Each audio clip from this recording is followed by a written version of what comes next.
Hi, so I just finished reading third book of a trilogy. It's called Beartown by Fredrik Backman, book 1. Book 2, As Against You, and book 3, The Winners. It's almost 700 pages. So let's talk about why I'm giving this 6 stars, 6 out of 5 stars. So the setting of this trilogy is set in Beartown, and it's neighboring the town of Head. But the trilogy does not focus on only one central character, but rather it focuses on Beartown and the people around it. So, Tagalog na ako, naubusan ako ng English. So yes, the Philippines ay hindi isang ice hockey country kasi obviously walang ice here, walang snow sa Philippines. Pero, yes, magfo-focus siya sa ice hockey. Ito sa book 2 pa nga lang, may ice hockey. Yes, but it's more than ice hockey. It revolves around the character of the Beartown people, the people from Head, and all the crazy happenings in the span of just a short amount of time, but so many things have already occurred.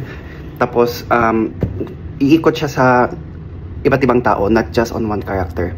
So, magiging memorable sina Peter, Kira, Maya, Leo Anderson, si Anna's dad, Ramona, Bobo, Amat, Fatima, Benji, Ovich, Kevin Erdal, Johnny, Hannah, Tess, and all their kids. Tapos sa book 1, book 2, si Richard Theo, si Vidar, si Big City, si Mambol, si Mateo, si Ruth, and everyone in between. So pag-uusapan yung mga buhay niya, mga characters na yan.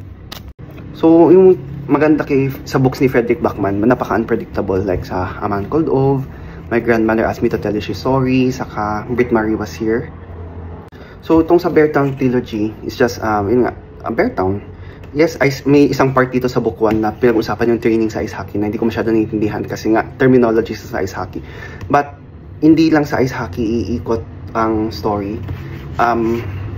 Without spoiling anything, super recommend ko tong trilogy na to. Sobrang ganda. Sobrang kagabi nung tinapos ko tong book 3, halos maluha-luha na ako sa ending. Tapos ang ganda ng pagkakabalot, pagkaka-conclude sa trilogy na to ni Fredrik Backman. And super duper recommend. If you get the chance to buy and read these books, do it.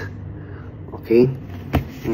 Pero hindi naman spoiler, pero chapter 1 pa lang nitong The Winners, parang alam mo na yung mangyayari sa dulo. Parang hindi ko lang in-expect, pero oh well, nangyari na yung nangyari. Parang may foreshadowing. Yung foreshadowing kasi literal na sinabi na sa chapter 1 ano mangyayari sa ending. Pero yay, more Fredrik Backman books.